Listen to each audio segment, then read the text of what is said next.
Hello दोस्तों, कैसे हो? आई होप आप सब बढ़िया होंगे, मस्त होना चाहिए। दोस्तों, बीएसएससी कार्यालय परिचारी का ये सेट नंबर कितना रहेगा? 8 रहेगा। इससे पहले 60 सेट करवा चुके हैं। अगर आपने नहीं देखा है तो जाइए, आपके लिए, आपके सुविधा के लिए प्लेलिस्ट बना होगा। सिंपली चैनल पे जाकर प्लेलिस्ट में जाइएगा, वहां पे बीएससी कार्यालय परिचारी खान सर बुक आपको प्लेलिस्ट नाम होगा, तो आप जाकर सारे वीडियो को आप देख लीजिएगा, ठीक है। क्योंकि काफी इंपोर्टेंट क्वेश्चन है और जल्द ही इसका एग्जाम डेट घोषित होने वाला है, ठीक है। इसलिए अभी से तैयारी करने लग जाइए, अभी से सेट लगाना शुरू कर दीजिए, ठीक है। आप कितना पढ़े या ना पढ़े उसका कोई मतलब नहीं है, आप अभी से सेट लगाना शुरू कर दीजिए कि आप कितना स्कोर कर पाते हैं, ठीक है। तो चलिए देर न करते हुए वीडियो को स्टार्ट करते हैं और शुरू से लेकर अंत तक हमारे वीडियो में बने रहेगा, ठीक है। और चैनल पर नए, चैनल को सब्सक्राइब, वीडियो को लाइक शेयर कमेंट जरूर कीजिएगा, ठीक है। तो आइए, सबसे पहला नंबर क्वेश्चन आपके स्क्रीन पे है और मैथ का क्वेश्चन आप सोल्व खुद से कीजिएगा, आपको पीडीएफ टेलीग्राम पर मिल जाएगा, ठीक है। तो चलिए, सबसे पहला नंबर क्वेश्चन आपके स्क्रीन पे है कि भारत का सर्वाधिक जिंक उत्पादन राज्य है। भारत का सर्वाधिक जिंक उत्पादन राज्य कौन सा हो जाएगा, बताइएगा। तो कौन सा हो जाएगा? याद रखिएगा, राजस्थान हो जाएगा। ऑप्शन नंबर ए राजस्थान हो जाएगा, ठीक है। सोयाबीन का सर्वाधिक उत्पादन किस राज्य में होता है? सोयाबीन का उत्पादन सर्वाधिक किस राज्य में होता है, इसका आंसर बताइएगा। सोयाबीन का सर्वाधिक उत्पादन किस राज्य में होता है? तो याद रखिएगा, मध्य प्रदेश में होता है। ऑप्शन नंबर बी यहाँ पे सही होगा, मध्य प्रदेश। सर्वाधिक वंशादित राज्य है, सर्वाधिक वंशादित राज्य है, बताइएगा 33 का आंसर क्या होगा? इनमें से आपका आंसर क्या होगा? सिंपली आपको अगर पता है आंसर तो आंसर देते चलिएगा, ठीक है। और कितना स्कोर होता है सिंपली कमेंट बॉक्स में जरूर बताइएगा। याद रखिएगा, ऑप्शन नंबर डी मिजोरम हो जाएगा। ऑप्शन नंबर डी मिजोरम, ठीक है। चलिए, अगला है आपको मिलान करना है, ठीक है। यहाँ पे आपको क्या करना है? मिलान करना है। यहाँ पे निम्न लिखित को मिलाइए। यहाँ पे लिस्ट 1 है और लिस्ट 2 है। चलिए, विशेषता का जो पुराना नाम है वो क्या है, आप बताइएगा।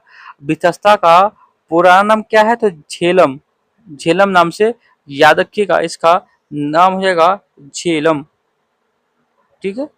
क्या हो जाएगा? वितस्ता का झेलम हो जाएगा, ठीक है। याद रखिएगा, वितस्ता का झेलम नदी के लिए दूसरा नाम है। उसके बाद एस्कनी, एस्कनी का कौन हो जाएगा? एस्कनमी का आपको नाम हो जाएगा, ठीक है। चलिए आगे देखते हैं। आगे है और सारे क्वेश्चन आपके लिए इंपोर्टेंट रहेगा, तो सिंपली इसका पीडीएफ मिलेगा और रिवाइज कर लीजिएगा। चलिए, पुरुषनी किसको बोलते हैं बताइएगा।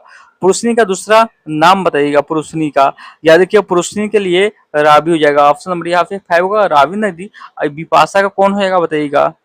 विपाशा का बताइएगा, इसका क्या होगा? विपाशा का ब्यास, याद रखिएगा, यहाँ पे ब्यास हो जाएगा, ब्यास, ठीक है।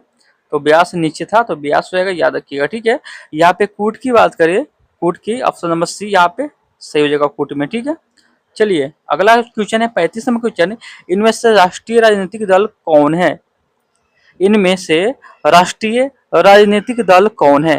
कौन हो जाएगा बताइएगा 35 का? याद रखिएगा, Bahujan Samaj party. Option number C Bahujan Samaj party. Bharat में लोकसभा में सरकारी भाषा अधिनियम पारित करके अंग्रेजी भाषा का प्रयोग के लिए कितना, मतलब प्रयोग के लिए छूट दे रही है। तो कितने दिन के लिए छूट दे रही है बताइएगा। याद रखिएगा, अनिश्चित काल के लिए। ऑप्शन नंबर डी अनिश्चित काल के लिए। अगला है 37 नंबर क्वेश्चन है कि भारत में पंचायती राज लाने का मुख्य उद्देश्य क्या था? भारत में पंचायती राज लाने का मुख्य उद्देश्य क्या था? तो 37 के याद रखिएगा, राजनीतिक शक्ति का विकेंद्रीकरण कर उन्हें आम जनता को देना, यानी ऑप्शन नंबर यहाँ पे डी सही हो जाएगा, ठीक है। चलिए, 38 नंबर क्वेश्चन है, निम्नलिखित में से कौन राष्ट्रपति के लिए चुनावी कॉलेज है, उनके लेकिन उनके महाभियोग के लिए मंच नहीं। यहाँ पे मतलब बोला गया है, निम्नलिखित में से कौन राष्ट्रपति के लिए चुनावी कॉलेज है लेकिन उनके महाभियोग के लिए मंच नहीं। तो कौन हो जाएगा बताइएगा। 38 का आंसर क्या होगा? याद रखिएगा, राज्य के विधानसभा है। ऑप्शन नंबर बी राज्य के विधानसभा है। अगला है, भारत के संविधान को किसने अंगीकृत किया? भारत के संविधान को किसने अंगीकृत किया? तो याद रखिएगा, भारत संविधान में भारत की जनता के प्रतिनिधियों ने। ऑप्शन नंबर सी भारत, यानी संविधान सभा में भारत की जनता के प्रतिनिधियों ने। अगला है 40 नंबर क्वेश्चन। भारत में वैधानिक संप्रभुता निहित होती है। भारत में वैधानिक संप्रभुता निहित होती है तो किसमें होती है? मतदाताओं में। ऑप्शन नंबर डी, मतदाताओं में। मुद्रा मूल्य संचय का आधार मुद्रा का यह कार्य है।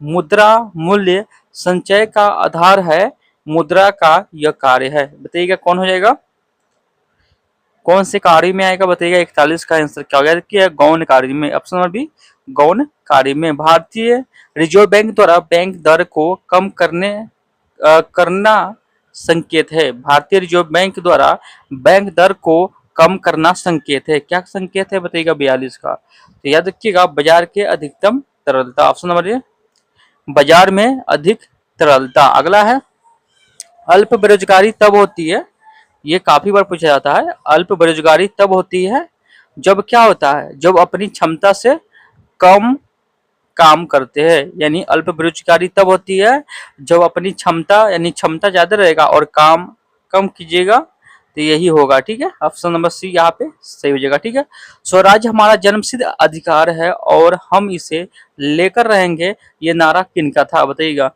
स्वराज हमारा जन्मसिद्ध अधिकार है और हम इन्हें लेकर रहेंगे, बताइएगा 44 का आंसर क्या होगा। याद रखिएगा, इसका आंसर की बात करिए, ऑप्शन नंबर ए, बाल गंगाधर तिलक। ऑप्शन नंबर ए, बाल गंगाधर तिलक। अगला है, भारत से अंग्रेजों के कदम उखाड़ने के लिए रेड शर्टर्स आंदोलन किसने आरंभ किया था?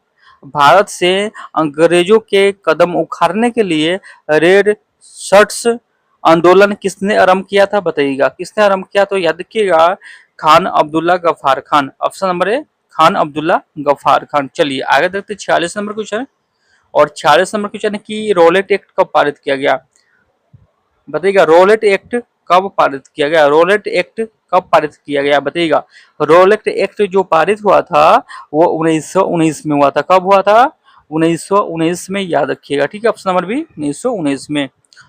कांग्रेस के नरम दल के नेताओं की आंदोलन की पद्धति थी।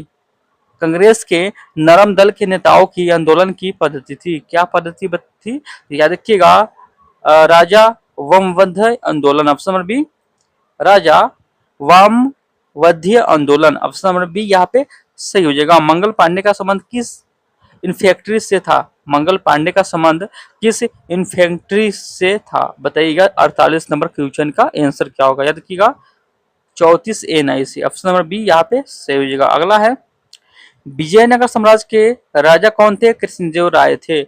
उनके समकालीन थे, कौन थे बताइएगा। विजयनगर साम्राज्य के राजा कौन थे? कृष्णदेव राय थे। उनके समकालीन कौन थे? याद रखिएगा, बाबर। बाबर के। ऑप्शन नंबर सी बाबर हो जाएगा। निम्न को एक क्रम दीजिए तथा दिए गए कोड से ठीक उत्तर चुनिए। चलिए, यहाँ तो कोड का तो पता नहीं है, तो यहाँ पे आपको चुनना है। ठीक है, क्रम से। चलिए 50 का बताइएगा। सबसे पहले की बात करिए हम, यहाँ पे चंद्रगुप्त मौर्य का है। ठीक है, तो चंद्रगुप्त मौर्य आया तो ये दोनों कट गया, यहाँ से सीधे काट दीजिए यहाँ पे। और उसके बाद कौन आएगा बताइएगा। चंद्रगुप्त मौर्य के बाद कौन आएगा? तो याद रखिएगा बिंदुसार आएगा। तो बिंदुसार किस में है? तो ऑप्शन नंबर डी में है। ठीक है, तो यही सही हो जाएगा। ठीक है, चंद्रगुप्त मौर्य, बिंदुसार, अशोक और बृहदत्त। ठीक है, ये अंतिम था। ठीक है, अगला है, जाट जटिन किस राज्य का लोक नृत्य बताइएगा। जाट जटिन आपको पता भी होगा। जाट जटिन किस राज्य का लोक नृत्य है बताइएगा। 51 का आंसर क्या होगा? याद रखिएगा बिहार का है, अपना बिहार का। ऑप्शन नंबर सी यहाँ पे सही हो जाएगा। चुंबकीय क्षेत्र के डायरेस के साथ अन्योन्य क्रिया नहीं करता है। चुंबकीय क्षेत्र डायरेस के साथ अन्योन्य क्रिया नहीं करता है। तो 52 का बताइएगा। याद रखिएगा स्तंभ अवयव। ऑप्शन नंबर यहाँ पे ए सही हो जाएगा। ठीक है, एक ट्रांसफार्मर के कार्य करने के लिए उत्तरदायी घटना है बताइएगा। एक ट्रांसफार्मर के कार्य करने के लिए उत्तरदायी घटना है बताइएगा। 53 का आंसर क्या होगा? याद रखिएगा पारस्परिक प्रेरण। ऑप्शन नंबर सी पारस्परिक प्रेरण। ठीक है, चलिए अगला है, जब उपयुक्त आवृत्ति का प्रकाश किसी धातु पृष्ठ पर पड़ता है तो इलेक्ट्रॉनों के उत्सर्जन की प्रक्रिया को क्या कहते हैं? तो क्या कहते हैं बताइएगा। 54 का। याद रखिएगा प्रकाश विद्युत प्रभाव कहते हैं। ठीक है, ऑप्शन नंबर बी यहाँ पे सही हो जाएगा। दिए गए मानक ऑक्सीजन विभव पर विचार कीजिए। चलिए 55 का बताइएगा। याद रखिएगा ऑप्शन नंबर यहाँ पे कौन हो जाएगा बताइएगा। पर यहाँ पे बताइएगा, यहाँ पे निम्न में से कौन सी अभिक्रिया वास्तव में है बताइएगा। यहाँ पे आंसर बताइएगा कौन हो जाएगा। यहाँ पे ऑप्शन नंबर डी होगा Zn2Ag, और ये वाला हो जाएगा, याद रखिएगा ऑप्शन नंबर यहाँ पे डी से हो जाएगा। ठीक है, अगला है, अगला जो 56 नंबर क्वेश्चन है कि नेफ्थलीन आधुनिक घुलनशील है। नेफ्थलीन अधिक घुलनशील है तो किस में, तो याद रखिएगा वेंजिन में, ऑप्शन नंबर डी वेंजिन में। निम्न में से किस पदार्थ का घनत्व अधिकतम होता है, निम्न में से किस पदार्थ का घनत्व अधिकतम होता है बताइएगा 57 का। याद रखिएगा तांबा का, ऑप्शन नंबर सी तांबा का। चींटी या मधुमक्खी के काटने पर उसके डंक में निम्न द्रव्य पाया जाता है बताइएगा। चींटी या मधुमक्खी के काटने पर उसके डंक में निम्न द्रव्य पाया जाता है बताइएगा 58 का आंसर क्या होगा। याद रखिएगा फॉर्मिक अम्ल हो जाएगा, ऑप्शन नंबर ए फॉर्मिक अम्ल हो जाएगा। ठीक है, अगला है, मानव प्रजनन में निषेचन आरंभ करने में महत्वपूर्ण भूमिका निभाने वाला पदार्थ फर्टिलिजिन का स्रवण कहाँ से होता है बताइएगा 59 का आंसर क्या होगा। याद रखिएगा ऑप्शन नंबर यहाँ पे सी से हो जाएगा। ठीक है, परिपक्व अंड में। ठीक है, अनुवंशिकी के जनक वैज्ञानिक है, अनुवंशिकी की जनक वैज्ञानिक है बताइएगा 60 का आंसर क्या होगा। 60 का बताइएगा, याद रखिएगा Gregor medal, option number D Gregor medal, ये इंपॉर्टेंट है, याद रखिएगा। ठीक है, चलिए 61 नंबर क्वेश्चन आपके स्क्रीन पे बताइएगा। 61 नंबर क्वेश्चन है, निम्नलिखित में से कौन सी पर्यावरण अनुकूलन प्रथाएं है बताइएगा। निम्न में से कौन सी पर्यावरण अनुकूलन प्रथाएं है, याद रखिएगा ऑप्शन नंबर डी उपयुक्त में से एक से अधिक, उपयुक्त में से एक से अधिक। मानव शरीर में पाचन का अधिकांश भाग किस अंग से संपन्न होता है, मानव शरीर में पाचन का अधिकांश भाग किस अंग में संपन्न होता है, तो किस अंग में, याद रखिए छोटी आंत, ऑप्शन नंबर सी छोटी आंत। अगला है, निश्वासन के समय डायफ्राम हो जाता है, निश्वासन के समय डायफ्राम हो जाता है, तो डायफ्राम हो जाता है, याद रखिएगा क्या हो जाएगा इसका आंसर की बात करें, ऑप्शन नंबर बी हो जाएगा गुंबदाकार। याद रखिए गुंबदाकार, ऑप्शन नंबर बी यहाँ पे सही हो जाएगा। स्वामी शाहजानंद संबंधित है, चलिए बताइएगा इसका आंसर क्या होगा। स्वामी शाहजानंद संबंधित है बताइएगा किस आंदोलन से संबंधित है, तो 64 के, याद रखिएगा ऑप्शन नंबर सी बिहार के किसान आंदोलन से, ऑप्शन नंबर सी बिहार के किसान आंदोलन से संबंधित है। किस वर्ष जिला पदाधिकारी जैक्सन की हत्या कर दी गई, किस वर्ष जिला पदाधिकारी जैक्सन की हत्या कर दी गई बताइएगा 65 का, याद रखिएगा 1909 ईस्वी में, ऑप्शन नंबर डी 1909 ईस्वी में। हाल ही में यूएस ओपन पुरुष सिंगल का खिताब जीतने वाले 20 वर्षीय भारतीय बैडमिंटन खिलाड़ी कौन है, हाल ही में यूएस ओपन पुरुष सिंगल्स का खिताब जीतने वाले 20 वर्षीय भारतीय बैडमिंटन खिलाड़ी कौन है बताइएगा 66 का। 66 का आंसर बताइएगा क्या होगा, याद रखिएगा option number D Ayush Shetty, option number D Ayush Shetty. World boxing cup में स्वर्ण पदक जीतने वाले भारतीय महिला मुक्केबाजी में कौन शामिल है, कौन शामिल है, तो याद रखिएगा जेम्स येसम लेम्बोरियम साक्षी और नूपुर, ऑप्शन नंबर बी हो जाएगा जेसिमा लेम्बोरिया और साक्षी और नूपुर। अगला क्वेश्चन, 5 मई 2025 को यमन के राष्ट्रपति नेतृत्व परिषद द्वारा किसके नए प्रधानमंत्री नियुक्त किया गया, 5 मई 2025 को यमन के राष्ट्रपति नेतृत्व परिषद द्वारा किसे नए प्रधानमंत्री नियुक्त किया गया बताइएगा 68 का आंसर क्या होगा। याद रखिएगा सलीम साहेब बिन ब्रेक, ऑप्शन नंबर यहाँ पे 20 हो जाएगा। अगला है, भारत सरकार द्वारा शुरू की गई सड़क दुर्घटना पीड़ित के लिए कैशलेस उपचार योजना 2025 के तहत उपचार की अधिकतम सीमा कितनी निर्धारित की गई बताइएगा, तो याद रखिएगा 69 के आंसर की बात करें option number B 1.5 lakh, option number B 1.5 lakh. अगला है, बिहार सरकार ने राज्य के सरकारी स्कूलों को प्रति माह कितनी यूनिट तक मुफ्त बिजली देने की व्यवस्था की गई है बताइएगा। बिहार में सरकारी स्कूलों में प्रति माह कितने यूनिट फ्री में बिजली देने की व्यवस्था की गई है बताइएगा 70 का आंसर क्या होगा। याद रखिएगा 125 unit, option number B 125 unit, 125 unit, याद रखिएगा। चलिए अगला है, समाज में आज भी सीता सावित्री का महत्व, यह रेखांकित शब्द का प्रयोग हुआ समाज में आज भी सीता सावित्रियों का महत्व है। यह रेखांकित जो शब्द है वो प्रयोग हुआ। बताइएगा 71 का आंसर क्या होगा। और काफी इंपोर्टेंट क्वेश्चन है, अब हिंदी का आ गया, ठीक है। तो बताइएगा, याद रखिएगा ऑप्शन नंबर सी हो जाएगा व्यक्तिवाचक संख्या का जातिवाचक के रूप में। व्यक्तिवाचक संख्या का जातिवाचक के रूप में ऑप्शन नंबर यहाँ पे सी से हो जाएगा। निम्नलिखित में से जातिवाचक संज्ञा है, निम्नलिखित में से जातिवाचक संज्ञा याद रखिएगा मंत्री हो जाएगा, जुलाहा हो जाएगा और बहन हो जाएगा, ठीक है। यानी उपयुक्त में से एक से अधिक, उपयुक्त में से एक से अधिक हो जाएगा, ठीक है। अगला क्वेश्चन आइए, तुम्हारा विश्वास मैं नहीं करूंगा तो कौन करेगा। उपयुक्त वाक्य में सर्वनाम पदों की संख्या है। तुम्हारा विश्वास मैं नहीं करूंगा तो कौन करेगा, बताइएगा। उपयुक्त वाक्य में सर्वनाम पदों की संख्या जो है वो कितनी है, तो याद रखिएगा ऑप्शन सी यानी 3 हो जाएगा। अगला है, विशेषण के भेदों के वर्गीकरण का आधार क्या है। विशेषण के भेदों के वर्गीकरण का आधार क्या है, बताइएगा 74 का। 74 का बी गुण संख्या और परिणाम। ऑप्शन बी गुण संख्या परिणाम। गुणवाचक विशेषण नहीं है, गुणवाचक विशेषण नहीं है तो चौगुनी चौगुना याद रखिएगा। अगला है, पेड़ पर पक्षी चहचहा रहे हैं वाक्य में पर किस कारक का चिन्ह प्रयुक्त है। पेड़ पर पक्षी चहचहा रहे हैं वाक्य में पर किस कारक का चिन्ह प्रयुक्त है, बताइएगा 76 का आंसर क्या होगा। याद रखिएगा अधिकरण कारक, ऑप्शन नंबर सी अधिकरण कारक। कलांकित शब्द के कारक भेद के उचित विकल्प को चुनिए। गीता ने दूध पिया, गीता ने दूध पिया, तो याद रखिएगा कर्ता कारक, ऑप्शन नंबर डी कर्ता कारक। अगला है, अनुराग में कौन सा उपसर्ग है। अनुराग में कौन सा उपसर्ग है, अनुराग में अनु उपसर्ग है। परिमाप में उपसर्ग है, परिमाप में उपसर्ग है, परि है, ठीक है। कपीस और सचिंद्र शब्द के सही संधि विच्छेद है।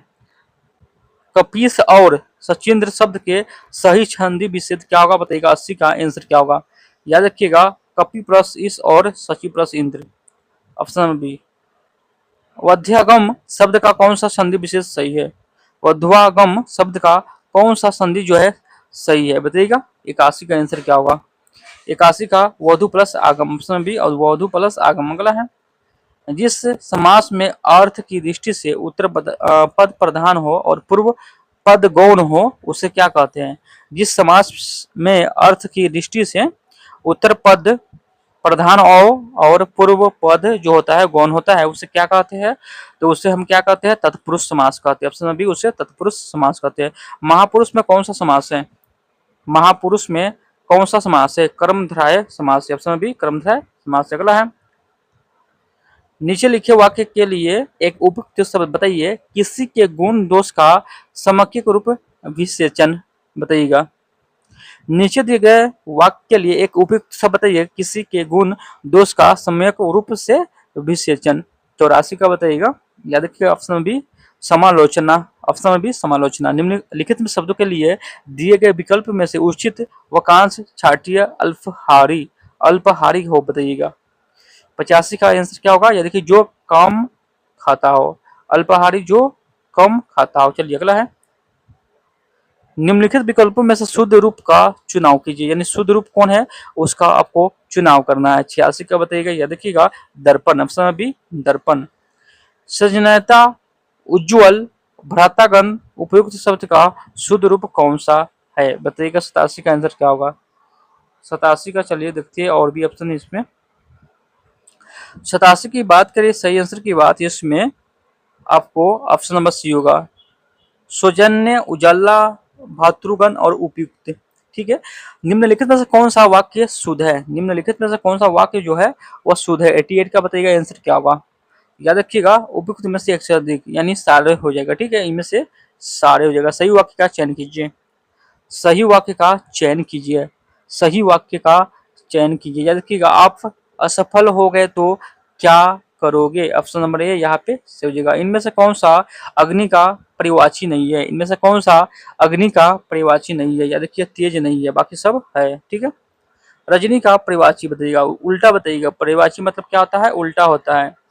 रजनी का पर्यायवाची बताइएगा, रजनी का पर्यायवाची होगा अंधेरा, ठीक है। ऑप्शन नंबर ए अंधेरा।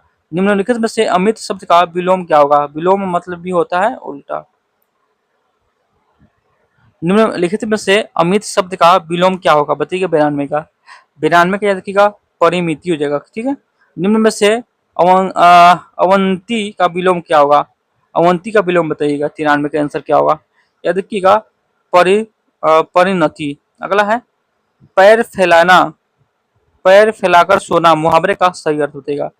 पैर फैलाकर सोना, पैर फैला के आपको सोना मुहावरे का अर्थ बताइएगा 94 का।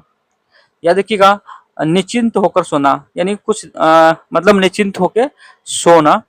आंख खुलकर यानी आंखें खुलना, आंखें खुलना मुहावरे का अर्थ होगा। आंखें खुलना मुहावरे का अर्थ होगा बताइएगा। आंखें खुलना मुहावरे का होगा कि होश में आना, यानी होश में आ गए। जैसे ठोकर लगता है ना, जैसे कि बोलता है कि ठोकर लग गया, बुद्धि बढ़ गया हमको, मतलब कि ऐसे कुछ होता है। आंख खुलना यानी होश में आ गया, ठीक है। अगला है उत्तरी सोपन परी हरि क्रांति किस विधा की रचना है? उत्तरी सोपन परी हरि क्रांति किस विधा की रचना 96 को बताइएगा। याद रखिएगा रिपोर्टाज, रिपोर्टाज हो जाएगा, ठीक है। इनमें से कौन सा शब्द तस्मा है बताइएगा। इनमें से कौन सा शब्द जो है तस्मा है? 97 को बताइएगा। याद रखिएगा रक्ष हो जाएगा, रूस हो जाएगा, ठीक है। अगला है 98 क्वेश्चन। निम्नलिखित में से किस वाक्य में संप्रदान कारक के परसर्ग का प्रयोग है? बताइएगा 98 का आंसर क्या होगा? याद रखिएगा राम के हित लक्ष्मण वन गए थे। राम के हित लक्ष्मण वन गए थे। चलिए छात्र पढ़ रहे हैं इस वाक्य में पक्ष से संबंधित है। छात्र पढ़ रहे हैं इस वाक्य किस पक्ष से संबंधित है? किस पक्ष से संबंधित है? तो याद रखिएगा सत्य, सात सत्य बोधक, सात सत्य बोधक, यानी सात सात सत्य सत्य बोधक। याद रखिएगा निम्नलिखित उपसर्गों में से प्रत्येक के योग से शब्द बनाए जो गलत युग्म को, यानी यहाँ पे बोला गया है कि निम्नलिखित में उपसर्गों में से प्रत्येक के योग से शब्द बनाइए जो गलत युग्म हो उसका चयन कीजिए। तो जो गलत युग्म हो उसका चयन कीजिए। ऑप्शन नंबर यहाँ पे डी से हो जाएगा, ठीक है। तो चलिए फटाफट कमेंट कीजिए कि आपका स्कोर कितना हुआ, कितना आपको मालूम था, कितना आपका स्कोर हुआ, ठीक है। और वीडियो कैसा लगा हो कमेंट बॉक्स में जरूर बताइएगा, और अच्छा लगा हो तो वीडियो को लाइक शेयर कमेंट जरूर कीजिएगा, और चैनल पे नए चैनल को सब्सक्राइब जरूर कीजिएगा। और इससे पिछला वाला सेट आप नहीं देखे होंगेगा, पिछला वाला 7 सेट हुआ है, अगर नहीं दिखिए तो जाके आप प्ले लिस्ट बना होगा, जाके देख लीजिए, ठीक है। चलिए फिर एक नए वीडियो के साथ मिलेंगे, तब तक के लिए जय हिंद जय भारत।